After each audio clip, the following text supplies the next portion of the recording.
Tu es Seigneur de ce peuple, tu es roi de ce pays. Tu es la lumière dans ces ténèbres, l'espérance des affligés et la paix des angoissés. C'est toi. Nul n'est comme Quand Jésus est en notre activité, il est en train de révéler son identité dans ce qu'il est en train de faire. En d'autres termes, après avoir guéri un malade, évidemment, il a fait les jours du sabbat, il est en train de vouloir leur révéler qui il est. Mais malheureusement, à travers cette activité, au lieu de voir ce que Jésus est en train de leur dire, au lieu de voir ce que Dieu veut qu'ils voient dans cette circonstance particulière où il guérit un malade, les gens s'opposent. Ils créent la controverse. Parce qu'il y a une confusion déjà qu'ils ont sur ce que Dieu fait et qu'ils ont sur l'identité de Jésus. Et malheureusement, ce n'est pas seulement une réalité de ces pharisiens dans ces textes. C'est une réalité de nous tous. Nous confondons souvent Dieu sur qui il est. Et par voie de conséquence, nous confondons sa voix dans les circonstances qui nous entourent, dans la situation dans laquelle nous nous trouvons. Et cela peut se voir ou s'illustrer dans des langages ou des déclarations souvent à Bukavu. Peut-être vous l'avez déjà déclaré ou quelqu'un l'a déjà déclaré autour de vous. Mais mon vraiment compliqué. Comment il peut permettre ça? Ou par exemple, comment est-ce que cette situation pourrait arriver à une telle catégorie de personnes ou dans une telle situation? Ce sont des déclarations, cependant, que nous déclarons ou qui s'affichent souvent lorsqu'il y a une situation qui se passe autour de nous, des circonstances que peut-être, si ça dépendait de nous, nous n'aurions jamais permises. Des circonstances qui dépassent notre entendement. Et ça décrit évidemment cette nature humaine dans la situation dans laquelle vous et moi nous nous trouvons souvent. Nous n'arrivons pas à écouter la voix de Dieu dans les circonstances autour de nous, dans la situation autour de nous. Et du coup, c'est une confusion qui, évidemment, est centrée sur la personne de Jésus ou la personne de Dieu, qui il est et comment il travaille. Et la solution, malheureusement, n'est pas d'adopter une méthode ou une formule, telle que nous sommes en train de les voir. En adoptant la formule, ça ne va pas vous permettre d'écouter la voix de Dieu, ou d'entendre la voix de Dieu, ou de voir Dieu à l'œuvre dans la situation dans laquelle vous vous trouvez. Peut-être que ce n'est pas le cas des maladies comme les textes nous le disent et comme on le verra plus tard. Peut-être que c'est une autre situation. L'Église ne va pas vous donner une méthode ou une formule à utiliser. Voici si vous faites A. Et donc, si vous voyez B, Jésus ou Dieu est en train de vous parler. Ça ne peut pas marcher. La solution, comme nous allons le voir dans ce texte que nous venons de lire, Jean 5, 19, c'est être en relation intime avec Jésus. C'est ça la solution. Être en relation avec Dieu. Et vous êtes tellement en relation avec lui par la foi, lui qui connaît parfaitement la voix de Dieu, lui qui connaît parfaitement les plans de Dieu, et lui qui les révèle à qui il les veut. Comme il nous le rappelle dans Matthieu 11, 27, où il dit « Personne ne connaît le Père si ce n'est le Fils. Et personne ne connaît également le Fils si ce n'est le Père. Mais à cela, il ajoute « Et à celui que le Fils veut les révéler. » Et donc, si vous n'êtes pas dans cette relation constante et intime avec Christ, vous ne pouvez pas entendre la voix de Dieu dans les circonstances autour de vous. C'est impossible. Donc, le principe que nous sommes en train de lire dans ce livre, que nous sommes en train de partager pendant ces 6 semaines déjà, et les 6 semaines à venir, ne sont que pour les gens qui sont déjà dans cette relation avec Dieu. Ils sont capables de confesser que oui, ma connaissance avec Christ n'est pas une connaissance intellectuelle, où je connais ce que la Bible dit sur Dieu, où je connais ce que la Bible dit sur Jésus, mais c'est plutôt une relation expérimentale, personnelle et réelle avec Dieu. Et mon objectif ce matin, c'est que j'aimerais que vous compreniez que Dieu se révèle dans les circonstances de notre vie, évidemment dans l'église, et que vous appreniez à écouter cette voix dans les situations de la vie et dans les activités de l'église. Rien n'est au hasard. Et donc ce texte nous révèle, premièrement, ce qui sera notre premier point, une relation spéciale que Jésus a avec le Père. Une relation unique entre Père et Fils. Le Fils est tellement connecté au Père qu'il n'y a rien qui lui passe à côté de ce que le Père fait. Tout ce que le Père fait, le Fils est au courant. Donc il y a cette relation-là. Et c'est-à-dire qu'il est le Seigneur. Pourquoi? Parce que c'est lui qui guide. Comme on le verra, c'est lui qui contrôle tout. Donc non seulement ce texte nous révèle cette relation intime que Christ a, le Père, avec le Père, il nous révèle également qui est ce Père, l'un de son caractère. C'est un Dieu souverain, un Dieu qui règne sur toutes choses. Rien ne se passe sans que Dieu les décide. Rien ne se passe sans que Dieu ait un objectif derrière ce qui est en train de se passer. La question est, est-ce que nous allons écouter ce qu'il est en train de faire quand il va essayer de nous révéler cela? Ou nous allons encore nous opposer à lui, comme c'est le cas dans ce texte, où les gens viennent avec des questionnements, des objections. Et c'est ça notre premier point. Comme je l'avais dit, nous n'aurions que 2 points. Pour gagner le temps, on l'a toujours rappelé, on n'a pas le temps de revenir sur tout ce que le livre est en train de nous enseigner pendant la semaine. Et donc ici, on ne fait que juste choisir quelques éléments pour nous aider. Mais pour comprendre en profondeur, il faut avoir les livres. Premier point, la relation père-fils. Une garantie d'entendre la voix de Dieu. La relation père-fils, une garantie d'entendre la voix de Dieu. Ce que j'aimerais que vous compreniez est que cette relation qui existe entre Jésus et Dieu, le Père, c'est une relation qui nous garantit ou qui garantit ceux qui ont la foi en Christ, qu'ils peuvent entendre la voix de Dieu.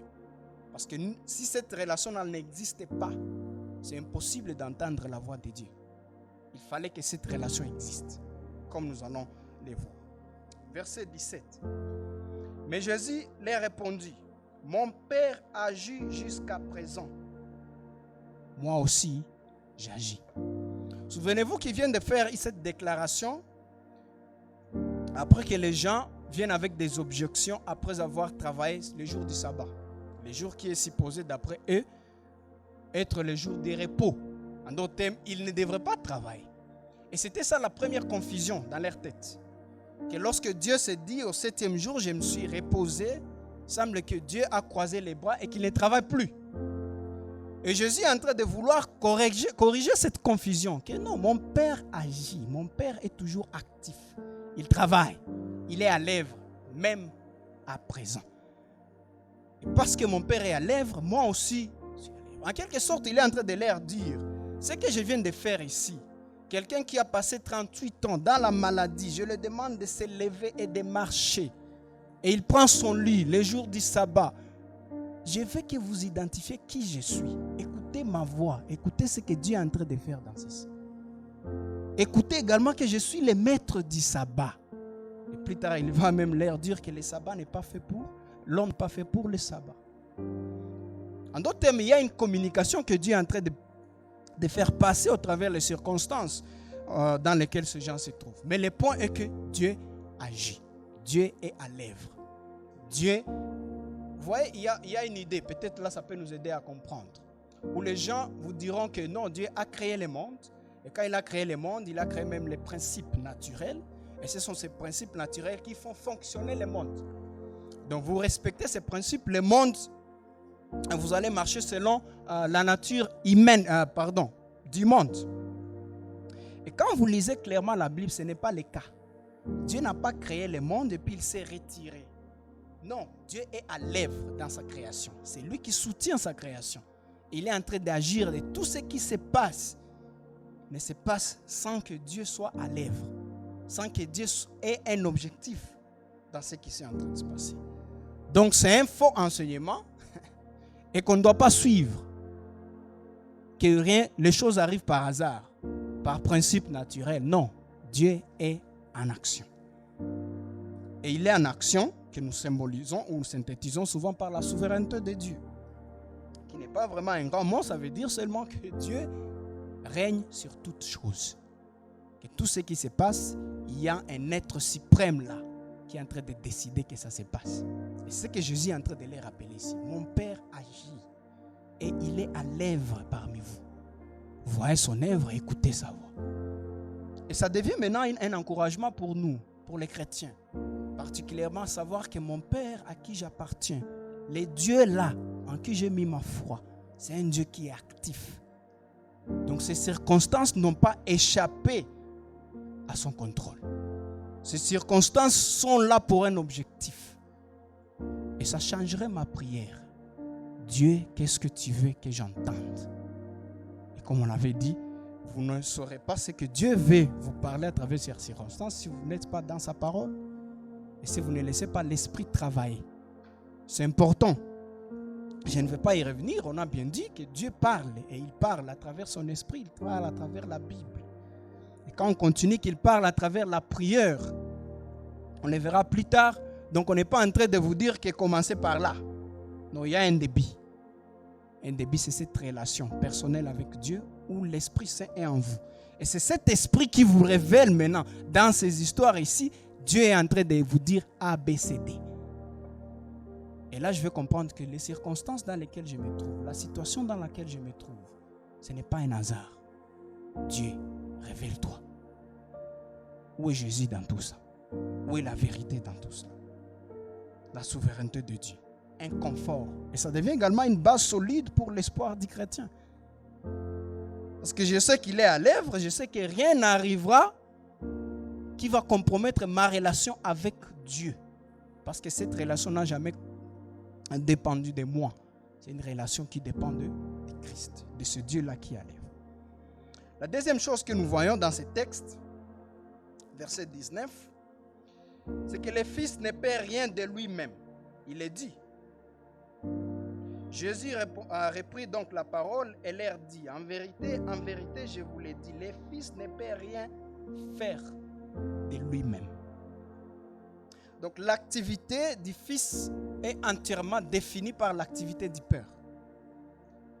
Les Fils, ce ne sont pas des activités parallèles où l'un fait ses histoires et l'autre fait ses histoires.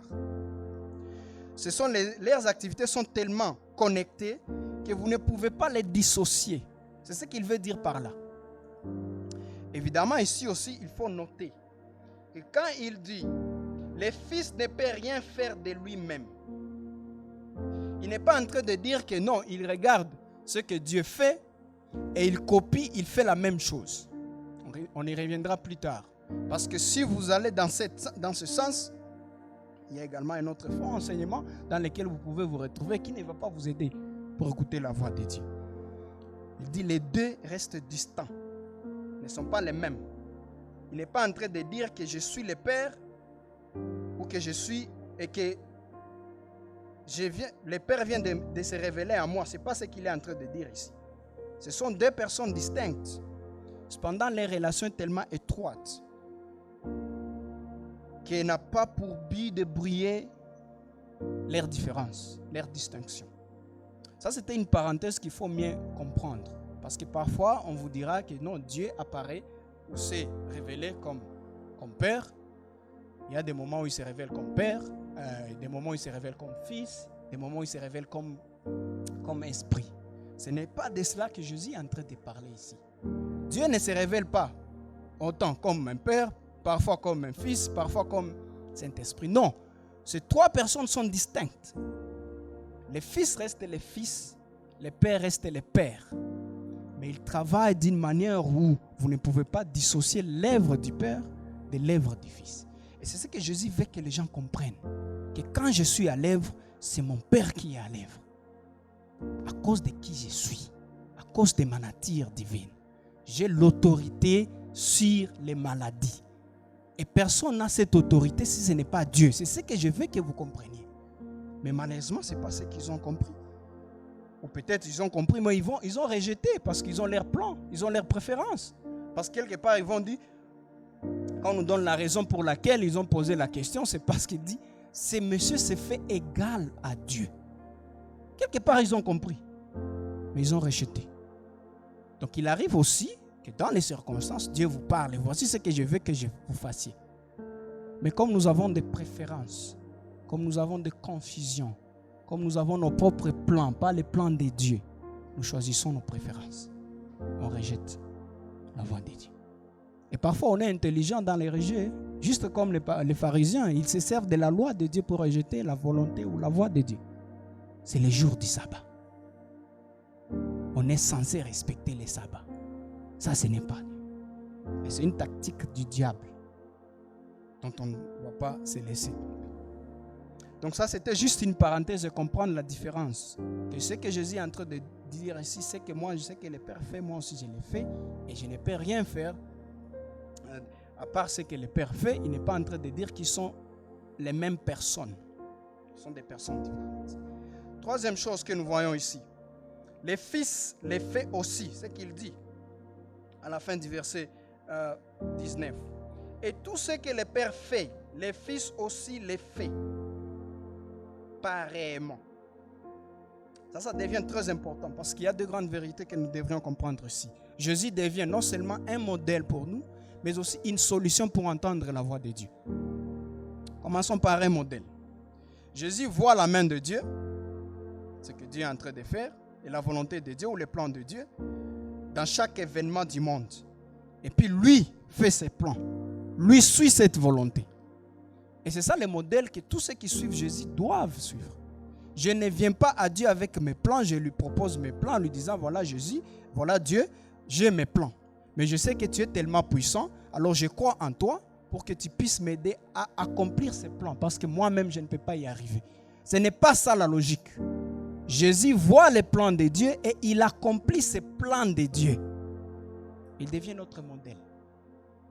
Tout croyant, il recherche la volonté de Dieu.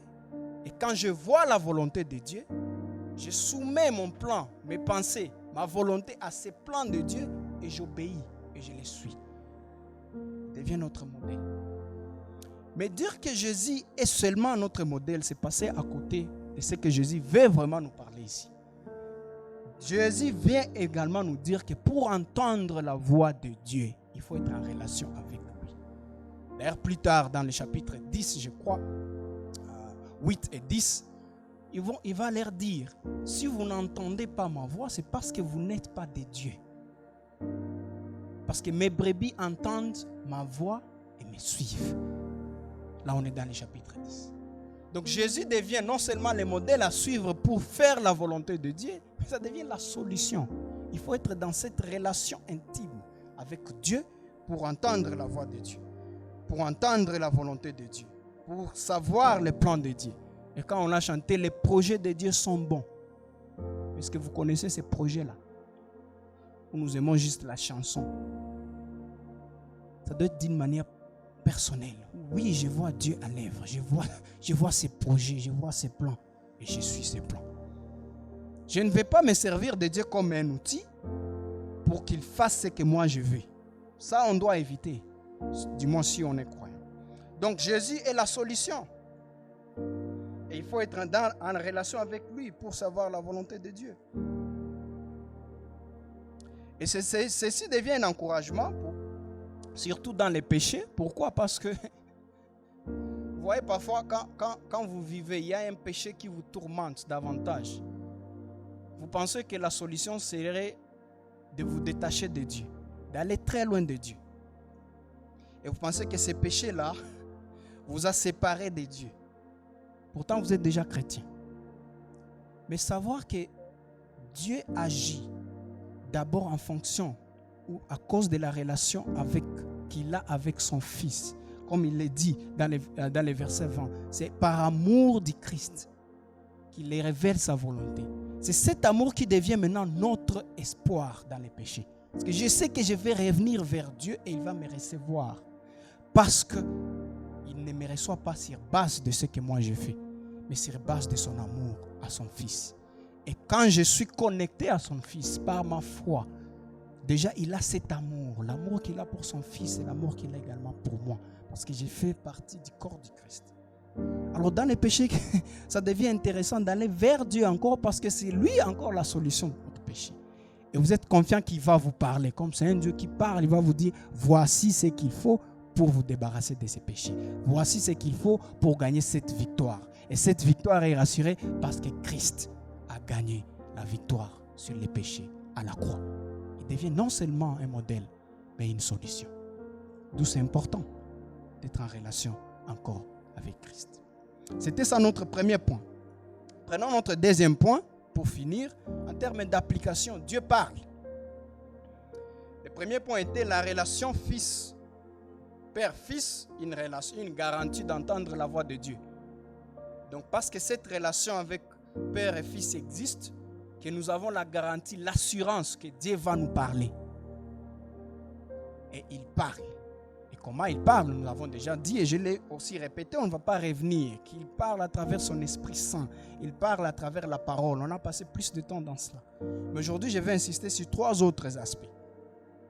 Il y a des autres aspects que vous allez découvrir dans les livres. Il parle par la prière. Dieu parle et il parle par la prière. Ici, je suppose que vous êtes une personne de prière. Que la prière est la partie la plus importante de votre vie. Notre problème est que lorsque nous prions, nous n'arrivons pas à connecter les événements autour de nous pour entendre la voix de Dieu. Connecter ce que nous avons demandé à Dieu. Et là, je suppose que vos demandes corroborent ce que la Bible dit. Et donc, vous laissez la Bible influencer vos prières. Vous êtes déjà en pleine communion avec Dieu à travers Christ, par la puissance du Saint-Esprit. Et que vous lisez régulièrement votre Bible et vous priez en fonction de vos lectures. Alors, le problème est que souvent, quand nous prions, nous n'observons pas ce qui se passe autour de nous. Rien dit hasard. Nous disons que Dieu est souverain intellectuellement, mais quand les événements passent, on ne recherche pas à voir sa souveraineté dans ces événements. Et c'est un problème. On doit toujours connecter. Quand vous avez prié, les événements autour de nous, qu'est-ce que Dieu est en train de me dire en fonction de ce qui est en train de se passer et en fonction de ce que je lis dans la Bible, en fonction de ce que je suis en train de lui adresser comme prière. Ça doit être un exercice quotidien que les chrétiens font, que les croyants font dans sa vie. Et c'est pourquoi on est en train de parler de marche personnelle avec Dieu. Vous marchez avec Dieu dans la prière, vous marchez avec Dieu dans sa parole et les circonstances ne sont là que vous aider à voir, oui, Dieu, ce qu'il est en train de me dire, c'est ça et ça et ça. Et vous obéissez.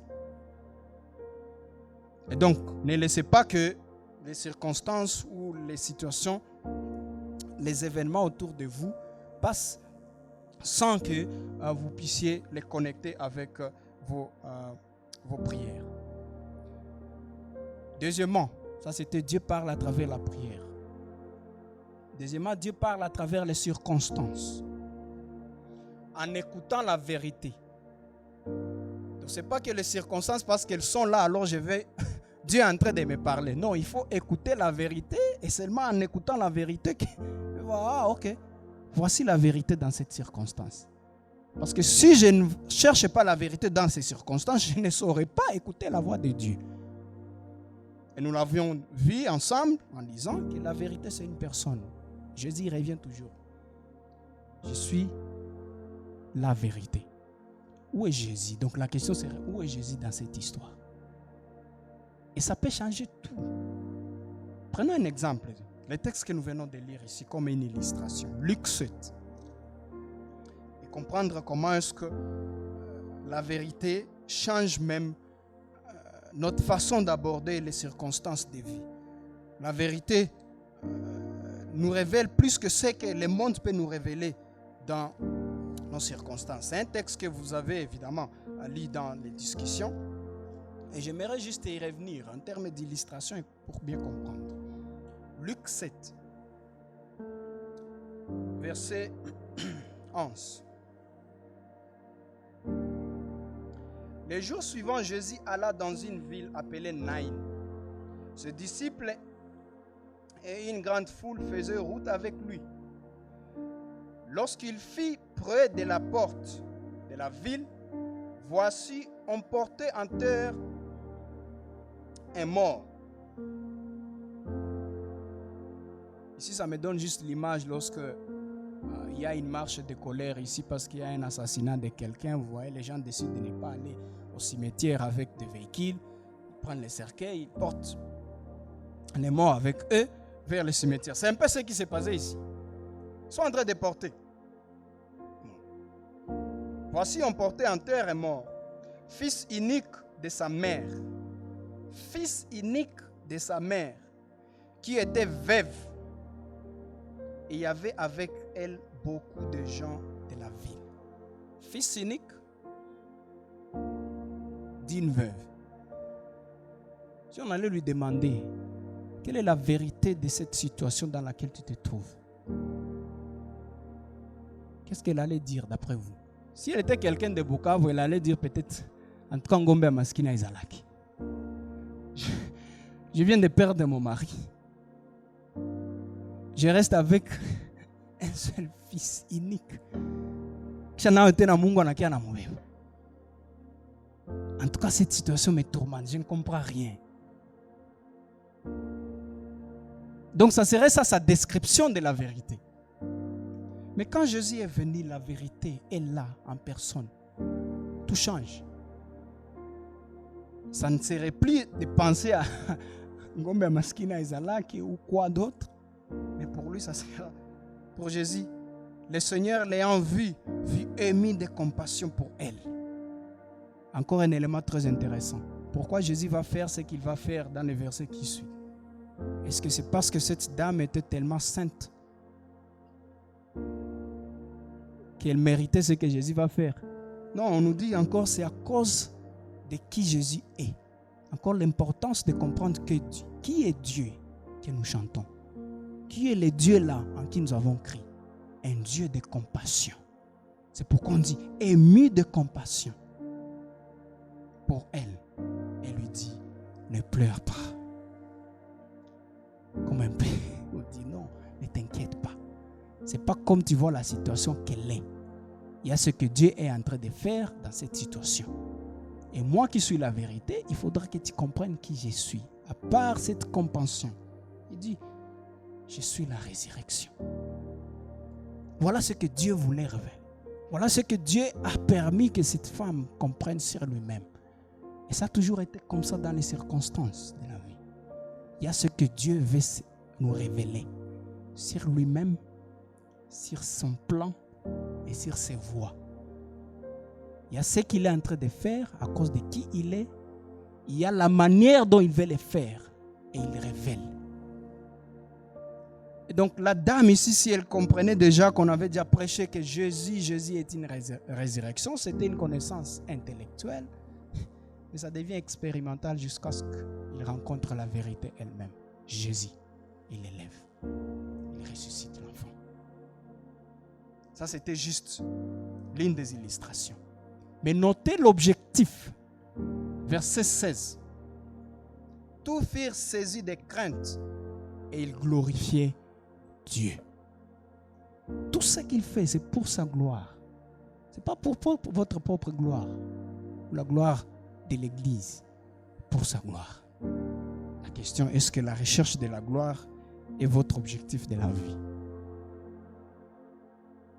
Parce que si ce n'est pas le cas, vous n'allez pas chercher la gloire de Dieu dans les circonstances. Vous allez chercher vos propres intérêts égoïstes. Bien important. Deuxième illustration. Vous l'avez également lu, Jean 6. Pour comprendre la différence que ça fait. La différence que ça fait à chaque fois que nous laissons la vérité se révéler dans les circonstances de la vie. Au lieu d'être influencé par une vision humaine, une vision limitée sur les mêmes circonstances, une vision qui oublie la perspective divine. Jean 6, 1 à 15, c'est un long passage. Nous allons devoir les relire. Jean 6 à partir du verset 1. Après cela, Jésus s'en alla de l'autre côté de la mer de Galilée, de Tibériade. Une grande foule les suivit, un peu comme le cas de la veuve. Parce qu'il voyait les miracles. Voilà, pourquoi il les suivait? C'est parce qu'il voyait les miracles. C'est pas parce qu'il voulait entendre la voix de Dieu dans ces miracles. C'est pas ce que le texte nous dit. Pourtant, derrière ces miracles, il y a ce que Dieu était en train de révéler à son peuple. Il y a ceux qui l'ont compris. Évidemment, après que Jésus, qui est la vérité, leur parlait. Mais voilà leur motivation. Là, il y a des miracles. Allons-y aussi. Qu'il opérait sur les malades. Jésus montant sur la montagne, et là, il s'assit avec les disciples. Or, la Pâque était proche, la fête des Juifs. Ayant levé les yeux et voyant qu'une grande foule venait à lui, Jésus dit à Philippe, voilà une question. Pas une question piège, mais une question pour des réflexions, quoi.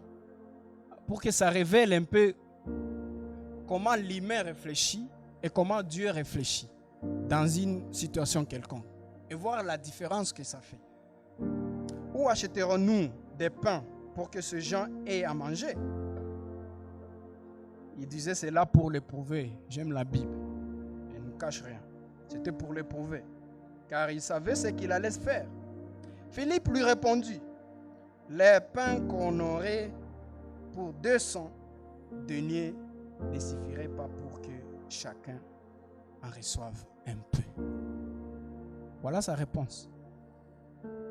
Un peu comme vous et moi aujourd'hui, on peut nous poser la même question dans la même circonstance.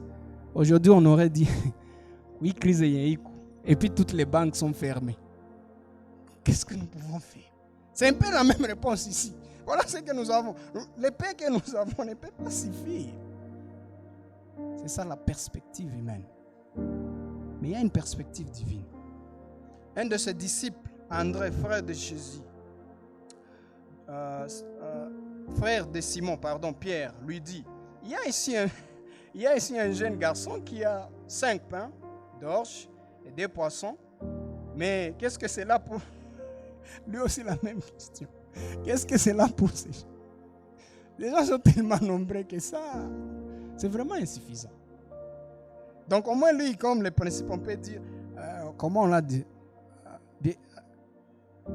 j'oublie comment on le dit dans des termes courants ici chez nous, mais l'idée c'est que ces fimbo qu'on a un piga mongo, mais l'épée, et puis on vous fait promettre qu'il faut qu'on a quelque chose qui à partir de quelque chose nous mungo à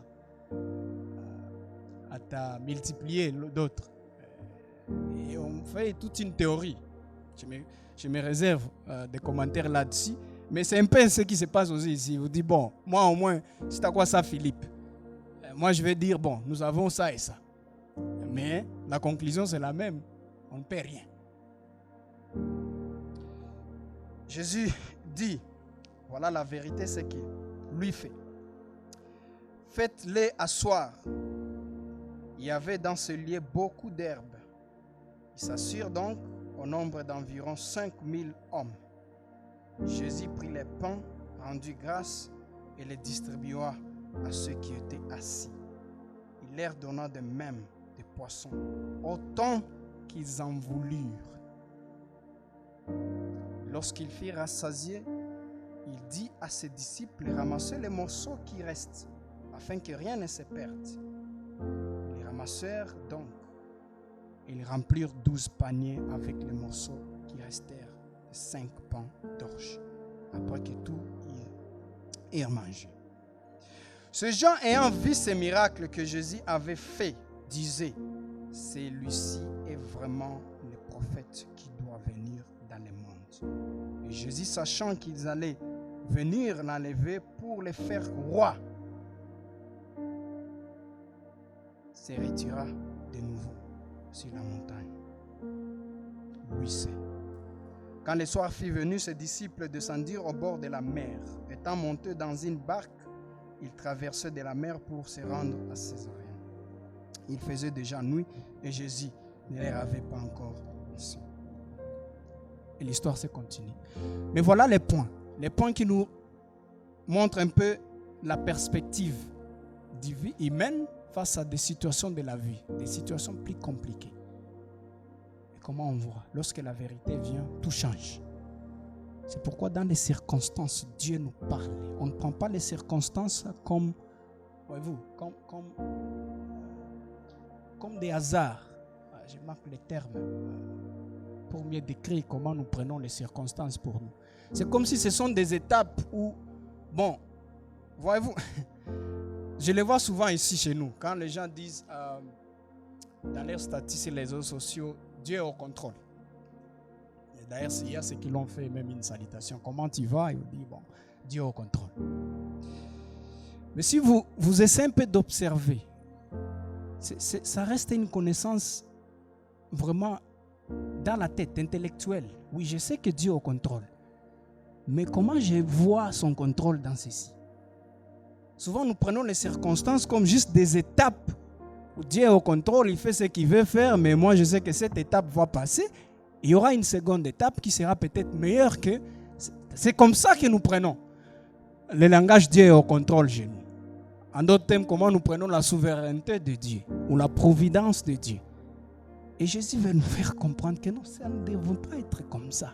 Dans ces circonstances, quand vous êtes dans la parole de Dieu, dans la prière, Dieu est en train de vous parler dans ces circonstances. Oui, il est au contrôle, mais tu lui demandes comment je vois ton contrôle ici? Où est Jésus dans ça? Où est la vérité dans ça? Et ce qui vous permet de comprendre, ah voilà, ça devient une marche personnelle, expérimentale, réelle avec Dieu.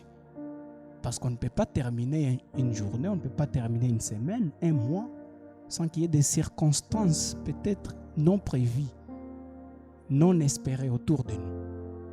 On ne doit pas les laisser passer. Parce que Dieu se sert de ces circonstances pour nous communiquer. La question de savoir est-ce que vous cherchez la vérité dans cette circonstance ou vous cherchez autre chose. Ça peut être aussi dans votre business, ça peut être aussi dans votre famille, ça peut être aussi dans vos études, ça peut être, je ne sais pas, dans votre travail. Peut-être il y a des situations dans lesquelles vous vous trouvez. Ne prenez pas ces situations comme un fait de hasard. Si vous croyez en un Dieu qui règne, vous allez savoir que oui, ici Dieu est en train de travailler. Il est en train de faire quelque chose. Terminons dernièrement, Dieu parle par l'Église. Je vais voir Dieu parle par la prière. Et comment il le fait? Évidemment, je ne reviens pas sur ce qu'on a vu la semaine passée. Ici également, Dieu parle par l'Église. Et nous devons lui permettre de parler à travers la congrégation à laquelle nous appartenons. Le corps de son Fils. Peut-être en suivant les demandes de l'Église. Et aller vers Dieu pour lui demander, dans cette demande de l'Église, qu'est-ce que tu veux que je fasse? En connexion évidemment avec ce que vous êtes en train de prier par rapport à ce que vous avez lu. Et la demande de l'Église vient, ou le demande de l'Église, et vous demandez à Dieu la direction. C'est ça l'attitude de quelqu'un qui est en train de marcher personnellement avec Dieu. Ou peut-être pour vous, les demandes des églises, déjà vous mettez en tête certains nombres de noms dans vos têtes, vous dites, ah ça c'est pour tel, ça c'est pour tel, ça c'est pour tel. Non, ce n'est pas par hasard que Dieu est en train de former son église et il veut qu'on continue à se réunir en tant que corps du Christ. Évidemment, il sauve les gens individuellement. Il entretient des relations individuellement. Mais il ne vous a pas sauvé pour vous laisser dans la rue. Il vous a sauvé pour faire partie d'une famille, sa famille. Et l'église symbolise cette famille ici sur cette terre. Et la question est que vous êtes même membre d'une congrégation. Donc cette histoire-là de l'église, c'est mon cœur. Je n'ai pas besoin d'appartenir à une congrégation parce que bon, Dieu voit les cœurs. Ça, c'est pas biblique. Ça, ce sont des make-up des gens, de l'homme. Et si vous voulez accuser le diable, c'est une stratégie du diable. Mais ne vous laissez pas tomber dans ça. Dieu, quand vous lisez même Hébreux 10, 18 à 24, Dieu a un objectif et il utilise son église pour révéler son plan. C'est comme ça qu'il travaille. Il a décidé de le faire. Et donc, si vous êtes obéissant, appartenez à l'église, il dit, voilà Dieu, je suis déjà là où tu veux que je sois. Alors, qu'est-ce que tu veux que je fasse? Où est-ce que tu es à l'œuvre ici afin que je rejoigne ton œuvre? Ça devrait être une attitude. Et donc cette histoire de l'église et mon cœur, en tout cas, sauf si vous amenez les textes qui nous les disent, ce n'est pas biblique. Ça appartenait à une église. Et laissez Dieu utiliser l'église. Et la Bible est pleine de commandements comme les uns les autres. Priez les uns les autres. Exhortez-vous les uns les autres. Supportez-vous les uns les autres. Ce langage déjà défini ou implique que vous faites partie d'une communauté où vous vivez ces commandements des uns des autres. Et ici, comme on est en train de parler de Dieu qui parle, maintenant il va vous révéler votre place dans l'église. Parce qu'il ne veut pas seulement que vous soyez là comme des consommateurs. Non, non, non. Il a un plan, il a un objectif pour lequel il vous a fait choisir telle ou telle église. La question c'est de savoir ce que vous allez lui demander de vous révéler cela. Il parle par l'église. Donc en dehors du corps du Christ, vous ne pouvez pas connaître entièrement la volonté de Dieu concernant ta relation avec cette église-là. Donc il faut faire partie de l'église, il faut être attentif. Et pour finir, peut-être aussi redresser certaines mentalités d'ici chez nous. Quand vous lisez 1 Corinthiens 12, 7, vous allez comprendre que l'Esprit Saint se manifeste à chaque membre pour les biens communs. Donc vous faites partie de cette église, c'est que Dieu ne vous dira pas, non, il n'est pas en train de demander à Dieu, non, comment est-ce que ces gens vont m'aider à monter mon escalier égoïste. Et vous prenez les gens ici de l'église comme les marches de votre escalier.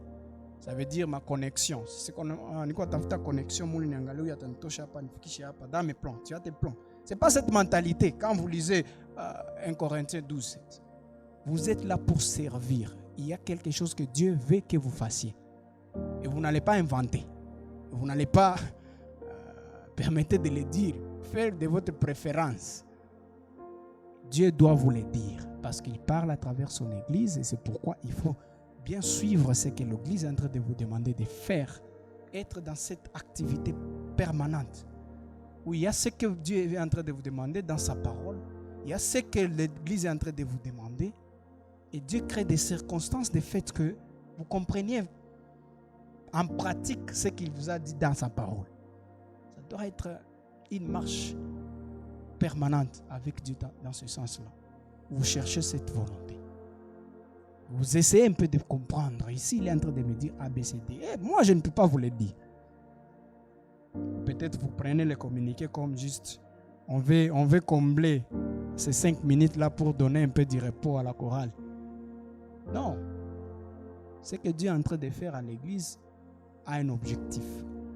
Ce ne sont pas des circonstances que Dieu crée inutilement. La question, où est votre place? Êtes-vous en train de servir ou vous entendez qu'on vous serve? Parfois, ça voudra peut-être dire qu'il y a un vide. Il y a un vide dans les tâches que l'église ou les choses que l'église devrait être en train de faire selon ce que la Bible demande. Mais un vide qui ne dérange que vous. Et dans la prière, vous voyez que bon, Dieu met toujours dans mon cœur un tel verset. Peut-être Dieu est en train de vous demander de combler ce vide, je ne sais pas. C'est juste un exemple. Ça peut arriver comme ça. Parce que toute demande également de l'église n'est pas un appel de Dieu. C'est d'où encore l'importance d'être en relation personnelle avec ce Dieu. C'est comme ça que vous allez découvrir ce que Dieu est en train de faire. Courbons nos têtes.